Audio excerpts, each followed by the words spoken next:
नाहीं, किश ढंग ना मेरा। क्या मुँह लै बोलह गुण विहोण, नाम जपया ना तेरा। क्या मुँह लै बोलह गुण विहोण,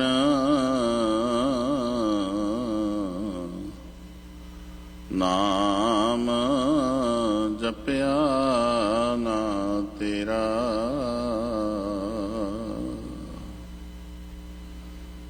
राजान राज, पानान पान, देवान देव, उपमा महान। सवर छतर तख्त दे मालक, गद्दी ते विराजमान। शब्दा अवतार शब्द गुरु,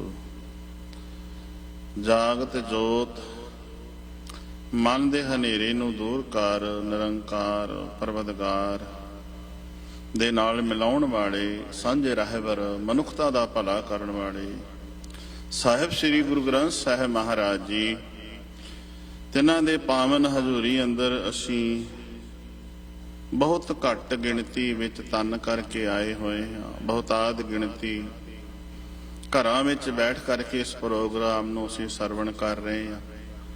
जो घरां विच Facebook, YouTube, Punjabi channel Punjabi राही इस प्रोग्राम नूं सरवण कर रहे हां, जे साडे कोल तन करके असीं गुरु की शरण विच नहीं पहुंच पा रहे, मन दा टिका बनाओ, ध्यान गुरु चरणां विच लैके आओ, रसना नूं सारे सफला करो, कोई रसना भी वांझी ना रह जावे। वाहिगुरु जी का खालसा, वाहिगुरु जी की फतेह। अज दे पावन हुक्म नूं मैं आधार बना के कुछ इतिहास गुरु की बाणी राही जो कसवट्टी ते पूरा उतरदा है, उस नाल आप दे नाल मैं उस सांझ पावांगा। अज दे हुक्म विच मेरे पातशाह ने पावन हुक्म बख्शिश कीता, जह जह पेखों तहां हजूर, दूर कतहु ना जाई। रव रहा सरबत्तर मैं, मन सदा ध्याई। फिर क्या ईत ऊत नहीं बीछड़ै, सो संगी गनिए। बिन सजाए जो निमख मैं, सो अल्प सुख पनिए। बिन सजाए जो निमख मैं इथे इस तुक ते रुकांगा कुछ। बिन सजाए जो निमख मैं, निमख किनू कहंदे ने? समय दी इकाई गिणना। अख दा झमकण जितना जिहड़ा समा है ना, इनू एक निमख कहने। जिवें पल, छिन, निमख, घड़ियां, फिर दिन, पैर, ये एक समा सी उदों। जिवें आपां रोज पढ़दे हैं विस्से, चसिया, घड़िया, पहरा, थित्ती, वारी, मां होवा, सूरज एको रोता नेक। निमख तो भाव है एक अख दा फरकना।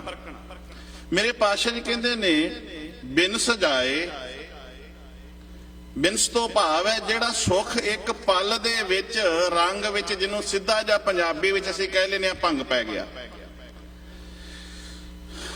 सो तो कवांगे ओ अल्प सुख। अल्प तो भाव है तुछ जिहा सुख है, पर उस सुख नूं मनुख किन्ना अहमियत दे रहा है। उस सुख दे पिछे मनुख रब नालों टुट के किवें गुलाम हो जाता है।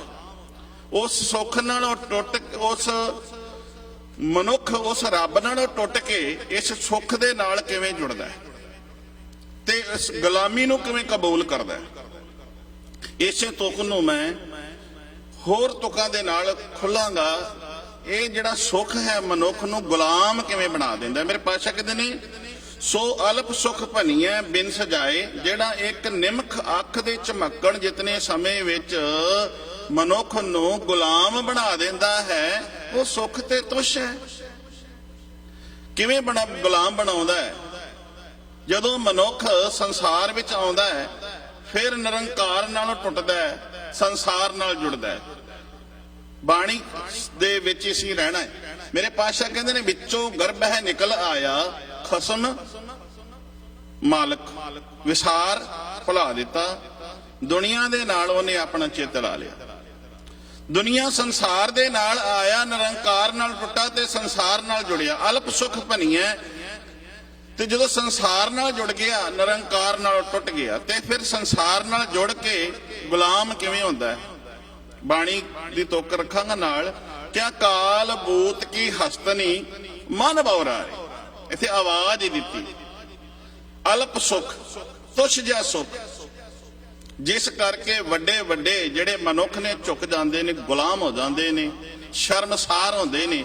ਕਿਆ ਕਾਲ ਬੂਤ ਕੀ ਹਸਤਨੀ ਮਨ ਬੌਰਾ ਰੇ। ਬੌਰਾ ਕਹਿੰਦੇ ਕਵਲੇ ਨੂੰ, ਝੱਲੇ ਨੂੰ। ਹੇ ਕਵਲਿਆ ਮਨਾ, ਵੇਖ ਤੂੰ ਗੁਲਾਮ ਕਿਵੇਂ ਹੋਇਆ। ਪਹਿਲਾਂ ਤੇ ਗੁਲਾਮ ਐਵੇਂ ਹੋ ਗਿਆ ਕਿ ਸੰਸਾਰ ਦੇ ਵਿੱਚ ਰੋਜੀ ਦੀ ਖਾਤਰ ਤੂੰ ਨਿਰਭਉ ਦੇ ਨਾਲ ਨਾ ਜੁੜਿਆ, ਨਿਡਰ ਦੇ ਨਾਲ ਨਾ ਜੁੜ ਸਕਿਆ। ਤੂੰ ਡਰ ਦੇ ਵਿੱਚ ਆ ਗਿਆ, ਭੈ ਵਿੱਚ ਆਉਣ ਲੱਗ ਪਿਆ। ਪਹਿਲਾਂ ਰੋਜੀ ਕਮਾਉਂਦਾ ਸ਼ੁਰੂ ਕੀਤਾ ਆਪਣੇ ਜੀਵਨ ਦਾ ਨਿਰਵਾਹ ਵਾਸਤੇ, ਫਿਰ ਇਸੇ ਨੂੰ ਆਪਣੀ ਜ਼ਿੰਦਗੀ ਦਾ ਹੀ ਆਸਰਾ ਸਮਝ ਲਿਆ।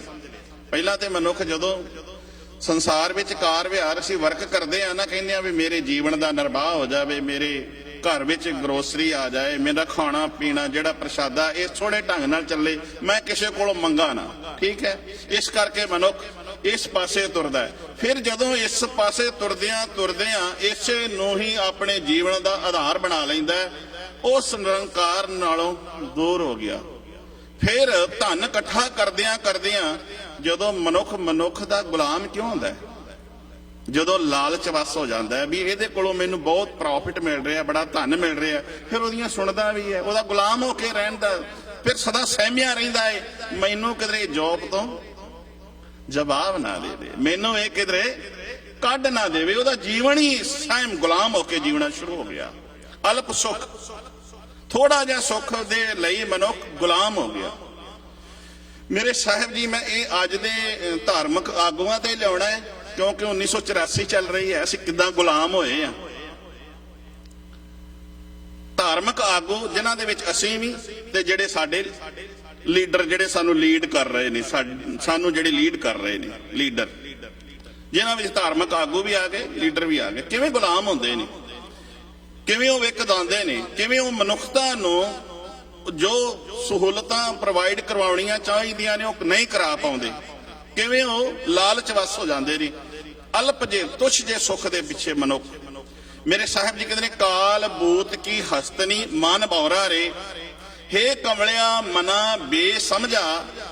ਆ ਜਿਹੜਾ ਹਾਥੀ ਹੈ ਨਾ, ਬੜਾ ਬਲਵਾਨ ਹੈ, ਬੜਾ ਤਾਕਤਵਰ ਹੈ, ਪਰ ਇਹਨੂੰ ਜਦੋਂ ਗੁਲਾਮ ਕੀਤਾ ਜਾਂਦਾ ਹੈ ਉਦੋਂ ਪਤਾ ਕੀ ਹੈ, ਇਸ ਦੇ ਸਾਹਮਣੇ ਇੱਕ ਕਾਗਜ਼ ਦੀ ਹਥਣੀ ਬਣਾ ਦਿੱਤੀ ਜਾਂਦੀ ਹੈ। ਕਾਗਜ਼ ਦੀ ਹਥਣੀ ਬਣਾ ਕੇ ਟੋਇਆ ਪੁੱਟ ਕੇ ਛੰਨ ਜੀ ਬਣਾ ਕੇ ਉਹਦੇ ਉੱਤੇ ਢਾਂਚਾ ਜਿਹਾ ਹਸਣੀ ਦਾ ਖੜਾ ਕਰ ਦਿੱਤਾ ਜਾਂਦਾ ਹੈ, ਤੇ ਜੰਗਲਾਤ ਦੇ ਵਿੱਚੋਂ ਹਾਥੀ ਨਿਕਲਦਾ ਹੈ। ਉਹ ਕਾਮ ਵਸ ਹੋਇਆ ਤੁਛ ਜਿਹਾ ਸੁਖ, ਤੇ ਕਾਮ ਵਸ ਹੋ ਕੇ ਉਹਨੂੰ ਦਿਸਣੋਂ ਹਟ ਜਾਂਦਾ ਹੈ। ਜਿਵੇਂ ਆਪਾਂ ਕਹਿੰਦੇ ਆ, ਇਹ ਕਾਮੀ ਪੁਰਸ਼ ਅੰਨਾ ਹੋ ਗਿਆ, ਭਾਵ ਅੱਖਾਂ ਤੋਂ ਉਹਨੂੰ ਦਿਸਦਾ ਹੈ, ਉਹਦੀ ਮੱਤ ਮਾਰੀ ਜਾਂਦੀ ਹੈ, ਉਹਦੀ ਜਿਹੜੀ ਹੈ ਸੁਰਤ ਹੈ ਉਹ ਕੰਮ ਨਹੀਂ ਕਰਦੀ। ਜਦੋਂ ਕੰਮ ਨਹੀਂ ਕਰਦੀ ਤੇ ਉਹ ਆਪਾ ਗਵਾ ਪੈਂਦਾ ਹੈ। ਮੇਰੇ ਸਾਹਿਬ ਜੀ ਕਹਿੰਦੇ ਨੇ ਮਨ ਬੌਰਾ ਰੇ। ਹੇ ਮਨਾ ਬੇਸਮਝਾ ਕਾਲ ਬੂਤ ਕੀ ਹਸਤਨੀ। ਕਾਲ ਬੂਤ ਤੋਂ ਭਾਵੇਂ ਕਲਬੂਤ। ਕਲਬੂਤ ਹਾਥੀ ਨੇ ਵੇਖਿਆ ਹਥਣੀ ਦਾ, ਉਸ ਪਾਸੇ ਗਿਆ ਤੇ ਟੋਏ ਦੇ ਵਿੱਚ ਡਿੱਗ ਪਿਆ। ਗੁਲਾਮ ਹੁੰਦਾ, ਵੇਖੋ ਕਿਵੇਂ ਗੁਲਾਮ ਹੁੰਦਾ ਹੈ। ਜਦੋਂ ਬਹੁਤ ਭੁੱਖ ਦੇ ਨਾਲ ਕਮਜ਼ੋਰ ਹੋ ਜਾਂਦਾ ਹੈ ਉਦੋਂ ਇੱਕ ਆਵਾਜ਼ ਕੱਢਦਾ ਹੈ, ਤੇ ਉਹ ਜਿਹੜੀ ਆਵਾਜ਼ ਹੈ ਨਾ, ਮੁਹਾਵਤ ਜਿਨ੍ਹਾਂ ਨੇ ਹਾਥੀ ਨੂੰ ਫੜਨਾ ਹੁੰਦਾ ਹੈ ਉਹ ਸਮਝ ਜਾਂਦੇ ਨੇ ਹੁਣ ਇਹ ਨਿਰਬਲ ਹੋ ਗਿਆ, ਹੁਣ ਇਹਦੇ ਅੰਦਰ ਕਮਜ਼ੋਰੀ ਆ ਗਈ ਹੈ, ਇਹ ਹੁਣ ਆਪਣੇ ਆਪ ਨੂੰ ਸਰੈਂਡਰ ਕਰ ਦਿੱਤਾ, ਇਹਨੇ ਹੱਥ ਖੜੇ ਕਰ ਦਿੱਤੇ ਨੇ, ਇਹ ਨਿਰਬਲ ਹੋ ਗਿਆ, ਉਹਦੇ ਵਿੱਚ ਬਲ ਨਹੀਂ ਹੈ। ਤੇ ਫਿਰ ਉਹਨੂੰ ਟੋਏ ਦੇ ਵਿੱਚੋਂ ਕੱਢ ਲਿਆ ਜਾਂਦਾ ਹੈ, ਪੈਰਾਂ ਨੂੰ ਸੰਗਲ ਮਾਰ ਦਿੱਤੇ ਜਾਂਦੇ ਨੇ, ਉਹਦੇ ਸਿਰ ਦੇ ਵਿੱਚ ਅੰਕਸ ਮਾਰਨਾ ਫਿਰ ਸ਼ੁਰੂ ਕਰ ਦਿੰਦਾ ਹੈ ਮੁਹਾਵਤ। ਅੰਕਸ ਮਾਰ ਮਾਰ ਕੇ ਉਹਨੂੰ ਆਪਣੀ ਈਨ ਕਬੂਲ ਕਰਾ ਲੈਂਦਾ ਹੈ। ਫਿਰ ਸਦਾ ਲਈ ਉਹਦੇ ਉੱਤੇ ਮੁਹਾਵਤ ਜਿਹੜਾ ਹੈ ਭਾਰ ਲੱਦ ਦਿੰਦਾ ਹੈ, ਭਾਰ ਲੱਦਦਾ ਹੈ, ਤੇ ਉਹ ਫਿਰ ਸਦਾ ਹੀ ਭਾਰ ਢੋਂਦਾ ਰਹਿੰਦਾ ਹੈ, ਗੁਲਾਮ ਹੋਇਆ ਰਹਿੰਦਾ ਹੈ। ਅੱਜ ਵੀ ਮਨੁੱਖ ਇਸੇ ਤਰ੍ਹਾਂ ਕੁਟੰਬ ਪਰਿਵਾਰ ਮੋਹ ਮਾਇਆ ਦੇ ਵਿੱਚ ਫਸ ਕੇ, ਜਿਸ ਨੂੰ ਅਸੀਂ ਰੋਜ਼ ਪੜ੍ਹਦੇ ਆ ਨਾ, ਇਹ ਕੁਟੰਬ ਤੂੰ ਜੇ ਦੇਖਦਾ ਚੱਲਾ ਨਹੀਂ ਤੇਰਾ ਨਾਲ, ਸਾਥ ਤੇਰਾ ਚੱਲੈ ਨਾਹੀ ਤਿਸ ਨਾਲ ਕਿਉਂ ਚਿਤਲਾਈਐ, ਐਸਾ ਕੰਮ ਮੂਲੇ ਨਾ ਕੀਚੈ ਜਿਤ ਅੰਤ ਪਛੋਤਾਈਐ। ਕਿਆ ਸਤਿਗੁਰ ਦਾ ਉਪਦੇਸ਼ ਸੁਣ ਤੂੰ, ਇਹ ਕਿਸੇ ਥਰਡ ਪਰਸਨ ਦੀ ਗੱਲ ਨਹੀਂ ਹੈ, ਇਹ ਆਪਣੇ ਆਪ ਦੀ ਗੱਲ ਹੈ। ਆਪਣੇ ਮਨ ਨੂੰ ਆਖਿਆ ਤੂੰ ਸਤਿਗੁਰੂ ਦਾ ਉਪਦੇਸ਼ ਸੁਣ, ਕਿਉਂਕਿ ਅਸੀਂ ਗੁਰੂ ਦਾ ਉਪਦੇਸ਼, ਗੁਰੂ ਦੀ ਸਿੱਖਿਆ ਸੁਣਾਉਂਦੇ ਆ, ਸੁਣਦੇ ਹੀ ਨਹੀਂ ਆ। ਅਸੀਂ ਦੂਸਰਿਆਂ ਨੂੰ ਜ਼ਰੂਰ ਸੁਣਾ ਦਿੰਦੇ ਆ, ਦੂਸਰਿਆਂ ਨੂੰ ਜ਼ਰੂਰ ਦੱਸਨੇ ਆ, ਪਰ ਆਪ ਉਹਦੇ ਉੱਤੇ ਅਮਲ ਨਹੀਂ ਕਰਦੇ, ਆਪ ਅਸੀਂ ਇਹਨੂੰ ਫਾਲੋ ਕਰ। ਕਿਆ ਮਨ ਤੂੰ ਸੁਣ, ਸਤਿਗੁਰ ਦਾ ਉਪਦੇਸ਼ ਸੁਣ, ਤੂੰ ਉਸ ਗੁਰੂ ਦੇ ਉਪਦੇਸ਼ ਨੂੰ ਸੁਣ। ਜੇ ਤੂੰ ਉਸ ਨੂੰ ਸੁਣੇਗਾ ਤੇ ਉਸ ਨੂੰ ਅਮਲ ਦੇ ਵਿੱਚ ਲਿਆ, ਜੇ ਅਮਲ ਵਿੱਚ ਲਿਆਏਗਾ ਤੇ ਗੁਲਾਮ ਨਹੀਂ ਹੋਵੇਗਾ। ਪਰ ਅਸੀਂ ਗੁਲਾਮ ਕਿਉਂ ਹੋ ਰਹੇ ਹਾਂ? ਧਿਆਨ ਦਿਆ ਜੇ ਸਾਨੂੰ ਗੁਰੂ ਕੀ ਬਾਣੀ ਅਸੀਂ ਪੜ੍ਹਦੇ ਜ਼ਰੂਰ ਆ, ਸੁਣਦੇ ਜ਼ਰੂਰ ਆ, ਪਰ ਉਹਨੂੰ ਜੀਵਨ ਵਿੱਚ ਅਮਲ ਦੇ ਵਿੱਚ ਨਹੀਂ ਲਿਆਉਂਦੇ। ਮੇਰੇ ਸਾਹਿਬ ਜੀ ਕਹਿੰਦੇ ਨੇ, ਕਾਲ ਬੋਤ ਕੀ ਹਸਤਨੀ ਮਨ ਬੌਰਾ ਰੇ, ਚਲਤ ਰਹਿਓ ਜਗਦੀਸ਼ ਕਾਮ ਸਵਾਏ ਗਜ ਬਸ ਪਰੇ, ਮਨ ਬੌਰਾ ਰੇ ਫਿਰ ਕਿਆ ਅੰਕਸ ਸਹਿਓ ਸੀਸ। ਫਿਰ ਅੱਗੇ ਮੇਰੇ ਸਾਹਿਬ ਜੀ ਕਹਿੰਦੇ ਨੇ, ਵਿਖੈ ਬਾਚ, ਇੱਥੇ ਰੁਕਣਾ ਪਏਗਾ। ਕਿਆ ਵਿਖੈ ਬਾਚ, ਇਸ ਵਿਸ਼ਿਆਂ ਵਿਕਾਰਾਂ ਨੂੰ ਸੁੱਖ ਨਾ ਨਿਰਾ ਜਾਣ। ਜਿਨ੍ਹਾਂ ਨੇ ਇਸੇ ਵਿਕਾਰਾਂ ਨੂੰ ਨਿਰਾ ਸੁੱਖ ਸਮਝ ਲਿਆ ਨਾ, ਉਹ ਸਦਾ ਗੁਲਾਮ ਹੋ ਜਾਂਦੇ ਨੇ, ਜਿਵੇਂ ਇੱਕ ਹਾਥੀ ਗੁਲਾਮ ਹੋ ਗਿਆ। ਬਾਲ ਭੱਟ ਜੋ 1204 ਦੀ ਮੈਂ ਗੱਲ ਕਰਾਂਗਾ, ਗੁਰੂ ਨਾਨਕ ਸਾਹਿਬ ਮਹਾਰਾਜ ਤੋਂ ਆਉਣ ਤੋਂ ਵੀ ਪਹਿਲਾਂ ਦੀ ਗੱਲ ਕਰੀਏ। ਇੱਕ ਬਾਲ ਭੱਟ ਕਵੀ ਜੀ ਹੋਇਆ ਹੈ, ਉਹਨੇ ਇਹ ਬੋਲ ਲਿਖੇ ਨੇ, ਤੂੰ ਬੈਠੋ ਗੋਰੀ ਸੰਗ ਰਤੀਆ। ਇੰਨੀ ਤੁਕਾਂ ਦੇ ਵਿੱਚ ਵੇਖਿਆ ਜੇ ਕਿੰਨਾ ਕੁਛ ਉਹਨੇ ਲਿਖੋ ਦਿੱਤਾ ਹੈ। ਕਿਆ ਤੂੰ ਬੈਠੋ ਗੋਰੀ ਸੰਗ ਰਤੀਆ, ਅਵਰ ਗੋਰੀ ਤੇਰੋ ਘਰ ਤਕੀਆ। 1204। ਇੱਥੇ ਗੋਰੀ ਕਿਹਨੂੰ ਕਿਹਾ? ਮੁਹੰਮਦ ਗੌਰੀ। ਜਿਹੜਾ ਮੁਹੰਮਦ ਗੌਰੀ ਹੈ ਉਹ ਹਮਲਾਵਰ ਬਣਿਆ ਹੈ। ਇੱਥੇ ਉਸਨੇ ਬਾਲ ਭੱਟ ਨੇ ਕਿਹਨੂੰ ਕਿਹਾ? ਪ੍ਰਿਥਵੀ ਰਾਜ ਚੌਹਾਨ ਜਿਹੜਾ ਰਾਜਾ ਹੈ, ਪ੍ਰਿਥਵੀ ਰਾਜ ਚੌਹਾਨ ਹੈ ਜਿਹੜਾ ਰਾਜ ਕਰ ਰਿਹਾ ਹੈ, ਤੇ ਉਹ ਰਾਜ ਕਰਦਿਆਂ ਹੋਇਆਂ ਦਾਤੇ ਨੂੰ ਦਾਤਾਰ ਨੂੰ ਭੁਲਾ ਕੇ ਨਿਰੰਕਾਰ ਨੂੰ ਵਸਾਰ ਕੇ ਰੰਗ ਰਲੀਆਂ ਮਾਣ ਰਿਹਾ। ਉਹ ਵਿਕਾਰਾਂ ਦੇ ਵਿੱਚ ਦਿਨੇ ਰਾਤ ਡੁੱਬਿਆ ਹੋਇਆ ਹੈ। ਵੇਖੋ ਗੁਲਾਮ ਕਿਵੇਂ, ਜਿਹੜੀਆਂ ਕੌਮਾਂ ਗੁਲਾਮ ਹੁੰਦੀਆਂ ਨੇ ਨਾ, ਜਾਂ ਨਸ਼ਿਆਂ ਵਿੱਚ ਜਾਂ ਵਿਸ਼ਿਆਂ ਵਿੱਚ ਨਸ਼ੇ ਮਾਰਦੇ ਨੇ। ਅੱਜ ਸਾਡੇ ਪੰਜਾਬ ਦੀ ਗੱਲ ਜੇ ਅਸੀਂ ਕਰ ਰਹੀਏ, ਜੇ ਸਾਨੂੰ ਅਹਿਮਦ ਸ਼ਾਹ ਅਬਦਾਲੀ ਵਰਗੇ ਆਏ, ਬੜੇ ਬੜੇ ਹਮਲਾਵਰ ਹਮਲਾ ਕਰਨ ਵਾਸਤੇ ਆਏ, ਉਹਨਾਂ ਨੇ ਮਾਰਨਾ ਚਾਹਿਆ, ਉਹਨਾਂ ਨੇ ਬੰਦ ਵੀ ਕੱਟਿਆ, ਕਈ ਕੁਝ ਕੀਤਾ, ਪਰ ਸਿੱਖ ਕੌਮ ਕਦੀ ਮਰੀ ਨਹੀਂ ਤੇ ਨਾ ਇਹ ਮਰ ਸਕਦੀ ਹੈ। ਪਰ ਅੱਜ ਕਿਹੋ ਜਿਹਾ ਵਰਤਾਰਾ ਕੀਤਾ ਜਾਂਦਾ ਹੈ, ਉਹਨਾਂ ਨੂੰ ਗੁਲਾਮ ਕਿਵੇਂ ਕੀਤਾ ਜਾ ਰਿਹਾ, ਮਾਰਿਆ ਕਿਵੇਂ ਜਾ ਰਿਹਾ। ਜੇ ਅਸੀਂ 1984 ਦੀ 84 ਦੀ ਗੱਲ ਕਰ ਰਹੇ ਹਾਂ, ਹਰ ਸਾਲ ਮਨਾਈ ਜਾ ਰਹੇ ਹਾਂ ਤੇ ਮਨਾਉਂਦੇ ਰਹਾਂਗੇ, ਇਹ ਗੱਲਾਂ ਕਰਦੇ ਰਹਾਂਗੇ, ਗਾਉਂਦੇ ਰਹਾਂਗੇ, ਸੁਣਾਉਂਦੇ ਰਹਾਂਗੇ ਤੇ ਸੁਣਦੇ ਰਹਾਂਗੇ, ਹੈ ਨਾ ਜੀ। ਪਰ ਇਹਦੇ ਕੋਲ ਅਸੀਂ ਕੁਝ ਸਿੱਖਿਆ ਲਈ ਹੈ। ਉਦੋਂ ਤੇ ਸਾਨੂੰ ਉਸ ਤਰੀਕੇ ਨਾਲ ਮਾਰਿਆ ਗਿਆ, ਗਲਾਂ ਦੇ ਵਿੱਚ ਟਾਇਰ ਪਾ ਕੇ। ਅੱਜ ਉਸ ਤਰ੍ਹਾਂ ਨਹੀਂ ਮਰੇ, ਤੇ ਅੱਜ ਸਾਨੂੰ ਚਿੱਟਾ, ਅੱਜ ਸਾਨੂੰ ਪਤਾ ਕਿੱਦਾਂ ਮਾਰਿਆ ਜਾ ਰਿਹਾ। ਅੱਜ ਸਾਨੂੰ ਜ਼ਹਿਰ ਦਿੱਤਾ ਜਾ ਰਿਹਾ, ਮਿੱਠਾ ਜ਼ਹਿਰ ਘਰਾਂ ਤੱਕ ਪਹੁੰਚਾਇਆ ਜਾ ਰਿਹਾ। ਦੁੱਧ ਤੇ ਕੋਈ ਕਿਸੇ ਦੇ ਜਦੋਂ ਘਰ ਆਪਾਂ ਜਾਂਦੇ ਆ, ਦੁੱਧ ਲੈ ਕੇ ਆਉਂਦੇ ਨੇ ਨਾ, ਤੇ ਆ ਲੋਕਡਾਊਨ ਦੇ ਵਿੱਚ ਦੁੱਧ ਤੇ ਲੋਕਾਂ ਦੁੱਧੀਆਂ ਨੇ ਦੁੱਧ ਤੇ ਨਹੀਂ ਪਹੁੰਚਾਇਆ, ਪਰ ਨਸ਼ਾ ਜ਼ਰੂਰ ਘਰਾਂ ਤੱਕ ਪਹੁੰਚਾਇਆ ਹੈ।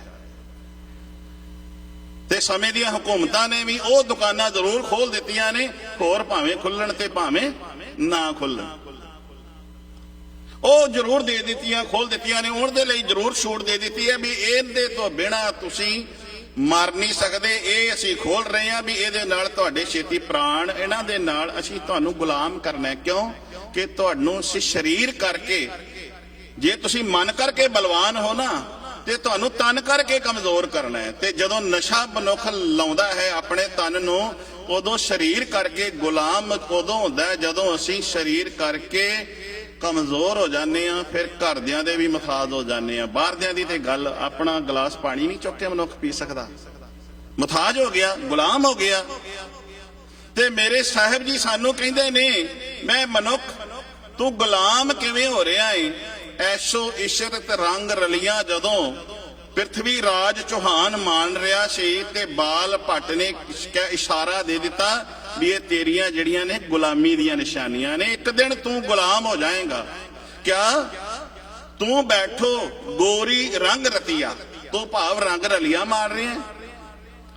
ਤੇ ਅੱਗੇ ਕਹਿੰਦਾ ਅਵਰ ਗੋਰੀ ਤੇਰੋ ਘਰ ਤਖੀਆ, ਤੇ ਜਿਹੜਾ ਮੁਹੰਮਦ ਗੌਰੀ ਹੈ ਨਾ, ਉਹ ਤੇਰੇ ਰਾਜ ਨੂੰ ਵੇਖ ਰਿਹਾ ਹੈ, ਵੀ ਉਹ ਤੇਰੇ ਘਰ ਨੂੰ ਤੱਕ ਰਿਹਾ ਹੈ ਕਿ ਮੈਂ ਤੈਨੂੰ ਕਦੋਂ ਗੁਲਾਮ ਬਣਾ ਕੇ ਮੈਂ ਤੇਰੇ ਇਸ ਰਾਜ ਭਾਗ ਨੂੰ ਹੜਪ ਲੈਣਾ ਹੈ।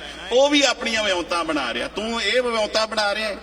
ਅੱਜ ਜਿਹੜਾ ਕਾਮੀ ਪੁਰਸ਼ ਹੈ ਉਹ ਕਾਮ ਦੀਆਂ ਵਿਉਂਤਾਂ ਬਣਾਉਂਦਾ ਰਹਿੰਦਾ, ਤੇ ਮੁਹੰਮਦ ਗੌਰੀ ਹੈ ਉਹ ਜਿਹੜਾ ਹੈ ਉਹ ਵਿਉਂਤਾਂ ਬਣਾ ਰਿਹਾ, ਮੈਂ ਇਸ ਨੂੰ ਕਿਵੇਂ ਹੜਪਣਾ, ਇਹਦੇ ਰਾਜ ਨੂੰ ਕਿਵੇਂ ਹੜਪਣਾ। ਹੁਣ ਇੱਕ ਹੋਰ ਤੁਕ ਮੈਂ ਪੜਾਂਗਾ ਗੁਰਬਾਣੀ ਦੀ ਆਪ ਦੇ ਨਾਲ। ਪੜ੍ਹਦੇ ਆ ਨਾ ਅਸੀਂ,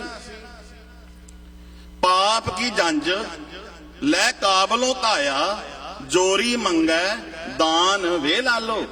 ਕਿਆ ਸ਼ਰਮ ਧਰਮ ਦੋਏ ਛਪ ਖਲੋਏ, ਕੂੜ ਫਿਰੈ ਪ੍ਰਧਾਨ ਵੇ ਲਾਲੋ। ਕਾਜੀਆਂ ਬਾਹਮਣਾ ਕੀ ਗੱਲ ਥਕੀ, ਅਗਦ ਪੜੈ ਸੇ ਤਾਨ ਵੇ ਲਾਲੋ।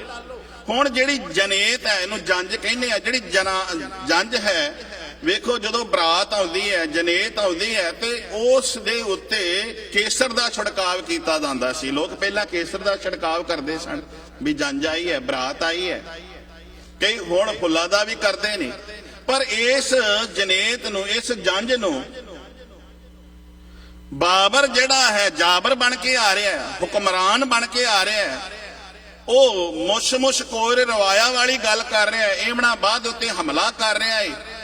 ਪਰ ਉਹਦੇ ਨਾਲ ਤੁਲਨਾ ਕਿਉਂ ਦਿੱਤੀ? ਸੋਨੇ ਦੀ ਤੁਲਨਾ ਅੱਜ ਤੱਕ ਕਿਸੇ ਨੇ ਲੋਹੇ ਨੂੰ ਨਾਲ ਤੁਲਨਾ ਦਿੱਤੀ ਵੇਖੀ ਹੈ? ਨਹੀਂ। ਪਰ ਉਹ ਤੁਲਨਾ ਇਸ ਕਰਕੇ ਦਿੰਦੇ ਨੇ ਧੰਨ ਗੁਰੂ ਨਾਨਕ ਸਾਹਿਬ ਮਹਾਰਾਜ, ਕਿ ਅੱਜ ਮਨੁੱਖ ਦੀ ਹਾਲਤ ਜਦੋਂ ਬਰਾਤ ਆਉਂਦੀ ਹੈ, ਜਨੇਤ ਆਉਂਦੀ ਹੈ ਨਾ, ਉਦੋਂ ਕੀ ਮੰਗਿਆ ਜਾਂਦਾ? ਪਹਿਲੀ ਸੱਟੇ ਇਹ ਕਿਹਾ ਜਾਂਦਾ ਵੀ ਨਸ਼ਾ ਕਿੰਨੇ ਪ੍ਰਕਾਰ ਦਾ ਹੋਵੇਗਾ, ਕਿਹੜੀ ਕਿਹੜੀ ਵੈਰਾਈਟੀ ਦੀ ਬੋਤਲ ਹੋਏਗੀ, ਤੇ ਮਾਸ ਕਿੰਨੇ ਪ੍ਰਕਾਰ ਦਾ ਹੋਏਗਾ, ਧੱਕਾ, ਫਿਰ ਗੱਡੀ ਕਿਹੜੀ ਦਿੱਤੀ ਜਾਏਗੀ। ਇਹ ਤਾਂ ਹੀ ਤੁਲਨਾ ਉਹਦੇ ਨਾਲ ਕੀਤੀ ਗਈ ਹੈ, ਧੱਕੇ ਨਾਲ।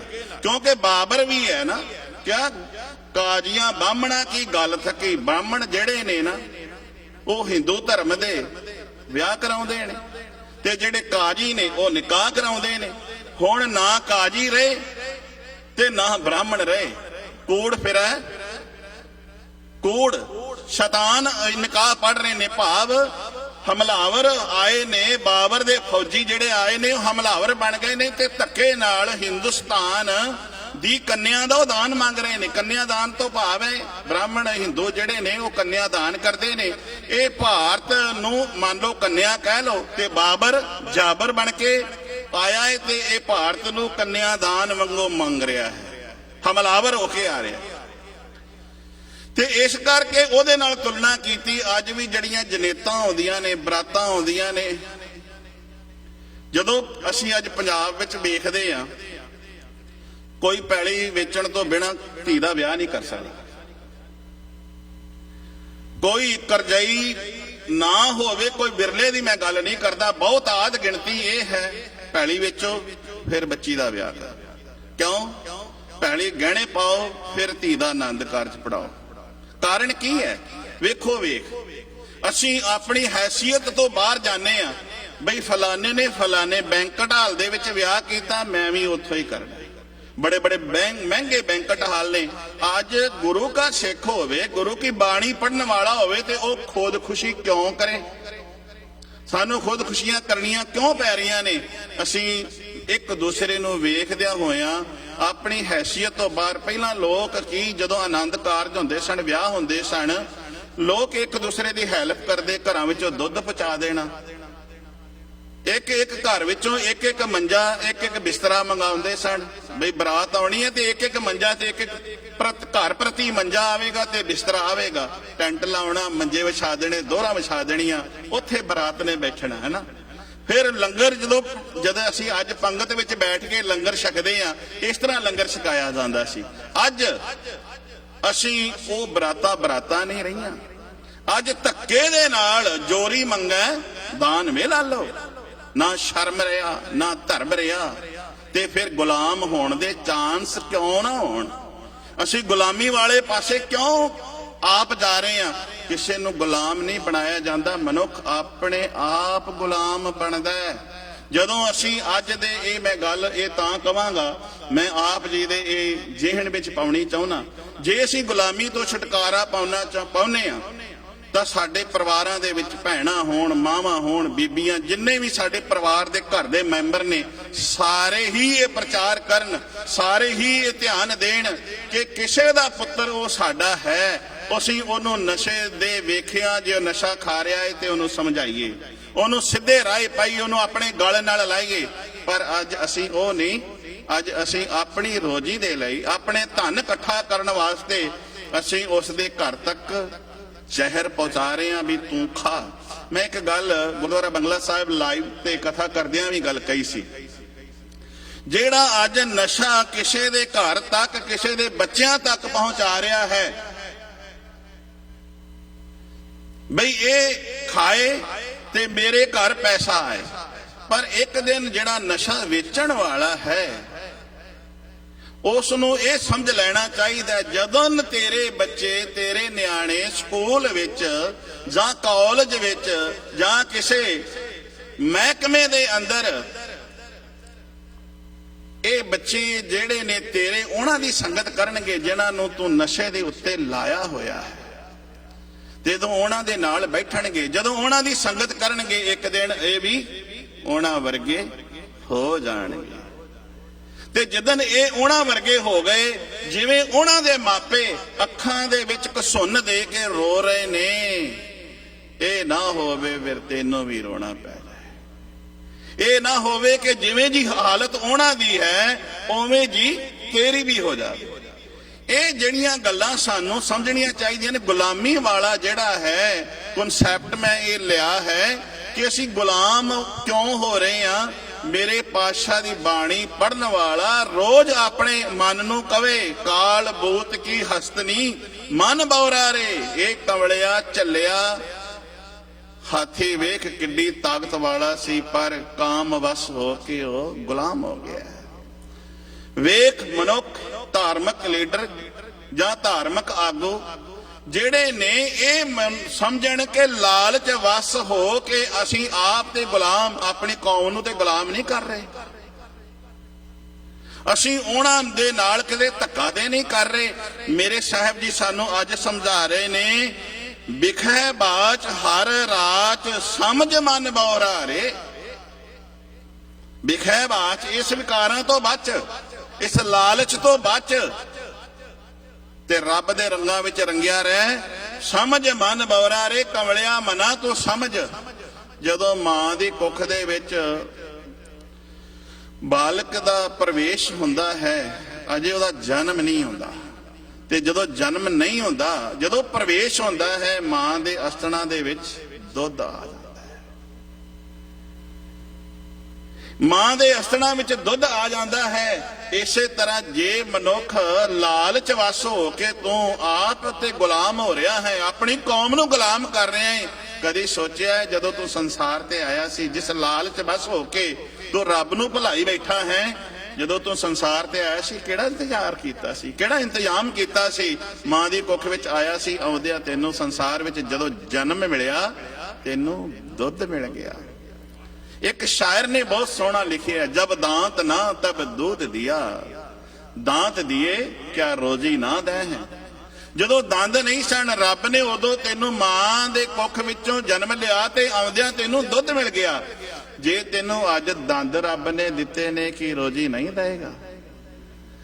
ਤੈਨੂੰ ਰੋਜੀ ਮਿਲੇਗੀ। ਅੱਜ ਅਸੀਂ ਗੁਲਾਮ ਕਿਉਂ ਹੋ ਰਹੇ ਹਾਂ? ਕਈ ਲਾਲਚ ਵਸ ਸਾਡੀ ਆਗੂ ਜਿਹੜੇ ਨੇ, ਜਦੋਂ ਉਹਨਾਂ ਨੂੰ ਲਾਲਚ ਦੇ ਦਿੱਤਾ ਜਾਂਦਾ ਹੈ ਵੀ ਤੇਰੀ ਕੁਰਸੀ ਆ ਪੱਕੀ, ਤੇਰਾ ਅਹੁਦਾ ਆ ਪੱਕਾ, ਤੇਰੀਆਂ ਬੱਸਾਂ ਦੇ ਪਰਮਿਟ ਇੰਨੇ ਪੱਕੇ, ਤੂੰ ਸਾਨੂੰ ਵੋਟ ਪਾ ਦੇ, ਤੇ ਤੇ ਜਦੋਂ ਅਸੀਂ ਗਲਤ ਪਾਸੇ ਤੁਰ ਪਾਂਗੇ, ਜਦੋਂ ਅਸੀਂ ਉਹਨਾਂ ਦੇ ਨਾਲ ਮੋਢਾ ਮਿਲਾ ਲਵਾਂਗੇ, ਤੇ ਫਿਰ ਕੌਮ ਦੇ ਅਸੀਂ ਦੇਣਦਾਰ ਹੋਵਾਂਗੇ, ਕੌਮ ਨੂੰ ਆਪਣੀ ਖਾਤਰ ਅਸੀਂ ਗੁਲਾਮ ਕਰ ਦੇਵਾਂਗੇ। ਮੇਰੇ ਸਾਹਿਬ ਜੀ ਜਿਹੜੇ ਅੱਜ ਦੇ ਬਚਨ ਸਾਨੂੰ ਕਹਿ ਰਹੇ ਨੇ, ਜਿਵੇਂ ਮੈਂ ਆਪ ਨਾਲ ਇਹ ਤੁਕ ਸਾਂਝੀ ਕੀਤੀ, ਤੂੰ ਬੈਠੋ ਗੋਰੀ ਸੰਗ ਰਤੀਆ, ਔਰ ਗੋਰੀ ਤੇਰੋ ਘਰ ਤਕੀਆ। ਐ ਮਨੁੱਖ, ਤੂੰ ਤੇ ਐਸ਼ੋ ਇਸ਼ਰਤ ਵਿਸ਼ੇ ਵਿਕਾਰਾਂ ਦੇ ਰੰਗ ਰਲੀਆਂ ਮਾਣਨ ਵਾਸਤੇ ਵਿਕ ਗਿਆ ਏ, ਪਰ ਤੇਰੇ ਵਿਕਣ ਦੇ ਨਾਲ ਤੇਰੀ ਕੌਮ ਗੁਲਾਮ ਹੋ ਰਹੀ ਹੈ। ਮੁਹੰਮਦ ਸ਼ਾਹ ਗੌਰੀ ਜਿਹੜਾ ਹੈ, ਪ੍ਰਿਥਵੀ ਰਾਜ ਚੌਹਾਨ ਨੂੰ ਵੇਖ ਰਿਹਾ ਹੈ ਕਿ ਇਹ ਹੁਣ ਹਥਿਆਰ ਸ਼ਸਤਰ ਰੱਖ ਬੈਠਾ ਹੈ, ਇਹ ਕੇਵਲ ਤੇ ਕੇਵਲ ਕਾਮ ਵਸ ਹੋ ਕਰਕੇ ਵਿਕਾਰਾਂ ਦੇ ਵਿੱਚ ਦਿਨੇ ਰਾਤ ਡੁੱਬਿਆ ਰਹਿੰਦਾ ਏ। ਹੁਣ ਇਹ ਅੱਜ ਵੀ ਗੁਲਾਮ ਤੇ ਕੱਲ ਵੀ ਗੁਲਾਮ। ਮੇਰਾ ਕਹਿਣ ਤੋਂ ਭਾਵ ਹੈ, ਜਿਹੜੇ ਮਨੁੱਖ ਕੇਵਲ ਵਿਸ਼ਿਆਂ ਤੇ ਵਿਕਾਰਾਂ ਦੇ ਵਿੱਚ, ਐਸ਼ੋ ਇਸ਼ਰਤ ਦੇ ਵਿੱਚ, ਜਾਂ ਕੇਵਲ ਧਨ ਦੇ ਮਗਰ ਲੱਗੇ ਹੋਏ ਨੇ, ਉਹ ਆਪ ਗੁਲਾਮ ਤੇ ਉਹ ਆਪਣੀਆਂ ਕੌਮਾਂ ਨੂੰ ਵੀ ਗੁਲਾਮ ਕਰਦੇ। ਅੱਜ ਨਹੀਂ, ਉਦੋਂ 1984 ਦੀ ਅਸੀਂ ਜਿਹੜੀ ਗੱਲ ਕਰ ਰਹੇ ਹਾਂ, 1984 ਅੱਜ ਵੀ ਬਣੀ ਹੋਈ ਹੈ। ਉਦੋਂ ਸਾਡੇ ਗਲਾਂ ਵਿੱਚ ਟਾਇਰ ਪਾ ਕੇ ਸਾੜਿਆ ਜਾ ਰਿਹਾ ਹੈ, ਅੱਜ ਸਾਡੇ ਘਰ ਤੱਕ ਚਿੱਟਾ ਪਹੁੰਚਾ ਕੇ ਮਾਰਿਆ ਜਾ ਰਿਹਾ ਹੈ, ਜ਼ਹਿਰ ਦੇ ਕੇ ਮਾਰਿਆ ਜਾ ਰਿਹਾ ਹੈ, ਅੱਜ ਚਿੱਟਾ ਪਹੁੰਚਾਇਆ ਜਾ ਰਿਹਾ ਹੈ। ਇਹੋ ਜਿਹੇ ਜਿਹੜੇ ਸਾਡੇ ਘਰਾਂ ਦੇ ਵਿੱਚ ਸਾਡੇ ਨੌਜਵਾਨ, ਜਿਹੜੀ ਪੀੜ੍ਹੀ ਹੈ, ਉਹਨਾਂ ਨੂੰ ਨਸ਼ੇ ਦੇ ਕੇ ਮਾਰਿਆ ਜਾ ਰਿਹਾ। ਤੇ ਜਿਹੜੀ ਸਾਡੀ ਨੌਜਵਾਨ ਪੀੜ੍ਹੀ ਹੈ ਨਾ, ਇਹ ਜਿਹੜੀਆਂ ਨੌਜਵਾਨਾਂ ਪੀੜ੍ਹੀਆਂ ਹੁੰਦੀਆਂ ਨੇ ਨਾ, ਨੌਜਵਾਨੀ ਜਿਹੜੀ ਹੁੰਦੀ ਹੈ, ਜਵਾਨੀ ਕੌਮ ਦੀ ਰੀੜ੍ਹ ਦੀ ਹੱਡੀ ਹੁੰਦੀ ਹੈ। ਤੇ ਜਦੋਂ ਰੀੜ੍ਹ ਦੀ ਹੱਡੀ ਸਾਧ ਸੰਗਤ ਟੁੱਟ ਜਾਏ ਨਾ, ਫਿਰ ਬਾਡੀ ਕਿਸੇ ਕੰਮ ਦੀ ਨਹੀਂ ਰਹਿੰਦੀ। ਜਦੋਂ ਰੀੜ੍ਹ ਦੀ ਹੱਡੀ ਤੋੜ ਦਈਏ, ਰੀੜ੍ਹ ਦੀ ਹੱਡੀ ਟੁੱਟੀ ਨਹੀਂ ਤੇ ਸਰੀਰ ਗਿਆ ਨਹੀਂ। ਇਹ ਰੀੜ੍ਹ ਦੀ ਹੱਡੀ ਤੇ ਹੀ ਸਰੀਰ ਚੱਲਦਾ ਹੈ। ਜਦੋਂ ਸਾਡੀਆਂ ਕੌਮਾਂ ਜਿਹੜੀਆਂ ਸੁੱਤੀਆਂ, ਸਾਡੇ ਆਗੂ, ਧਾਰਮਿਕ ਲੀਡਰ, ਧਾਰਮਿਕ ਆਗੂ ਸੁੱਤੇ ਰਹਿਣਗੇ, ਜਦੋਂ ਸਾਡੇ ਨੌਜਵਾਨ ਬੱਚਿਆਂ ਨੂੰ ਨਸ਼ਾ ਪ੍ਰੋਵਾਈਡ ਘਰ ਕਰਵਾਇਆ ਜਾਏਗਾ, ਸਾਨੂੰ ਫਿਰ ਟਾਇਰ ਪਾ ਕੇ ਸਾੜਨ ਦੀ ਲੋੜ ਨਹੀਂ, ਐਵੇਂ ਹੀ ਸੜ ਜਾਣਗੇ, ਐਵੇਂ ਹੀ ਮਰ ਜਾਣਗੇ। ਤੇ ਜੇ ਅਸੀਂ ਅੱਜ ਉਸ ਗੱਲ ਤੋਂ ਅਵੇਸਲੇ ਹਾਂ, ਅਸੀਂ ਪਹਿਰਾ ਨਹੀਂ ਦੇ ਰਹੇ, ਤੇ ਅੱਜ ਵੀ ਗੁਲਾਮ ਤੇ ਕੱਲ ਵੀ ਗੁਲਾਮ। ਅੱਜ ਅਸੀਂ ਕਹਿੰਦੇ ਹਾਂ ਸੁਤੰਤਰਤਾ, ਆਜ਼ਾਦੀ ਅਸੀਂ ਦਿਵਾਉਣ ਵਾਲਿਆਂ ਚੋਂ ਆਜ਼ਾਦੀ। ਅਸੀਂ ਅੱਜ ਵੀ 1984 ਦਾ ਜਿਹੜਾ ਇਹ ਅਸੀਂ ਪ੍ਰੋਗਰਾਮ ਮਨਾ ਰਹੇ ਹਾਂ, ਤੇ ਕੀ ਕਰਦੇ ਹਾਂ? ਅਸੀਂ ਅੱਜ ਇਨਸਾਫ ਮੰਗ ਰਹੇ ਹਾਂ। ਤੇ ਮੈਂ ਇੱਕ ਦਿਨ ਅੱਗੇ ਵੀ ਕਿਹਾ ਸੀ, ਇਹ ਕੌਮ ਮੇਰੇ ਬਾਪੂ ਨੇ ਇਨਸਾਫ ਦੇਣ ਵਾਲੀ ਬਣਾਈ ਹੈ, ਲੈਣ ਵਾਲੀ ਨਹੀਂ, ਮੰਗਣ ਵਾਲੀ ਨਹੀਂ ਹੈ। ਸ਼੍ਰੀ ਅਕਾਲ ਤਖਤ ਤੇ ਸਾਹਿਬ ਸ੍ਰੀ ਗੁਰੂ ਹਰਗੋਬਿੰਦ ਸਾਹਿਬ ਜੀ ਜਦੋਂ ਬੈਠਦੇ ਨੇ, ਉਹ ਇਨਸਾਫ ਦਿੰਦੇ ਨੇ, ਇਨਸਾਫ ਲੈਣ ਲਈ ਨਹੀਂ ਜਾਂਦੇ। ਖਾਲਸਾ ਸਤਿਗੁਰੂ ਜੀ ਨੇ ਸਾਜਿਆ ਹੈ, ਉਹ ਇਨਸਾਫ ਦੇਣ ਵਾਸਤੇ, ਇਨਸਾਫ ਲੈਣ ਵਾਸਤੇ ਨਹੀਂ।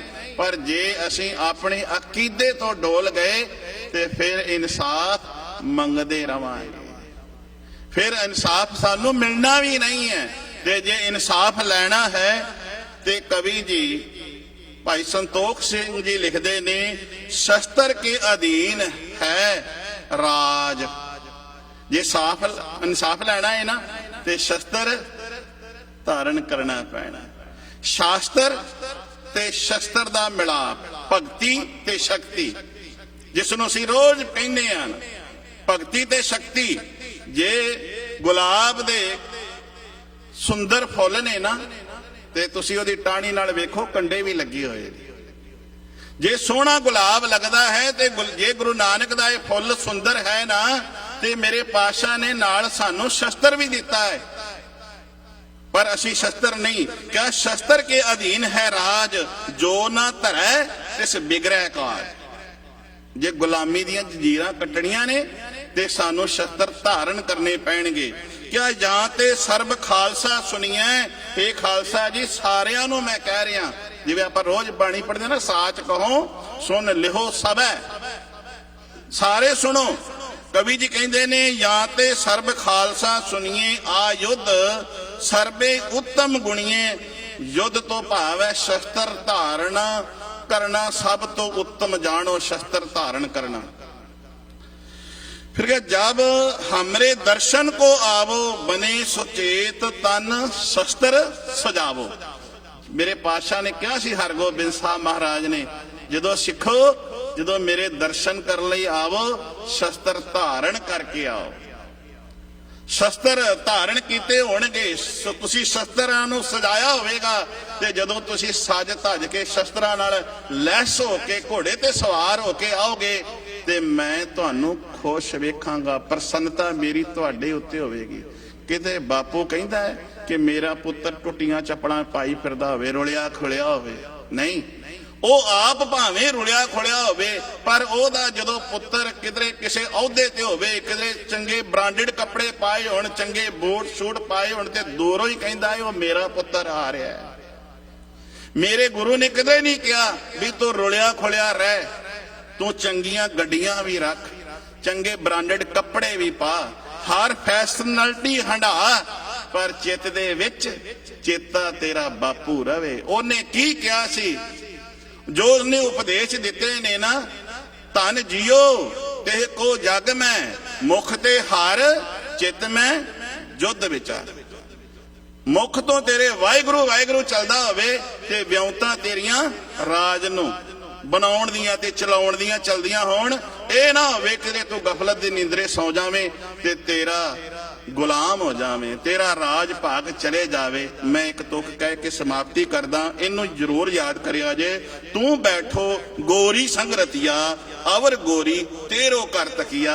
क्या पृथ्वी राज चौहान तू ते रंग रलियां मार रहे, ऐशो इशरत विच डुबिया होया है। मुहम्मद गौरी तेरे राज नू तक रहा है, कदों तेरे राज नू ने हड़प लैना है। असीं भी अज आ वेख लीए कि साडे राज भाग नू तक्कड़ वाले, टैर पाउण वाले, कदी कदी पग दे उत्ते ਉਹ ਹਮਲਾਵਰ ਹਮਲਾ ਕਰਨ ਵਾਲੇ, कदी स्ट्रक्चर ते कीता जांदा सी। जदों दरबार साहब ते हमला कीता जांदा सी, अब्दाली वर्गे तोड़ जांदे सन, असीं फिर बना लैंदे सन। पर हुण साडे किस दे उत्ते हमला कीता जा रिहा है, ये विचार मैं कल दे समय विच रखांगा। जिहड़ा सानू सदा लई मिटाउण दे हमलावर हमला कर रहे ने, इन्ने को बचन कहिंदे आ। गुरु के बचन जाणदिआं हिरदे विच वसायो, मेरियां भुल्लां ना चितारदिआं सीस दिया जे। गुरु शब्द इतिहास दी विचार करन दी समझ आ जावे। वाहिगुरू जी का खालसा, वाहिगुरू जी की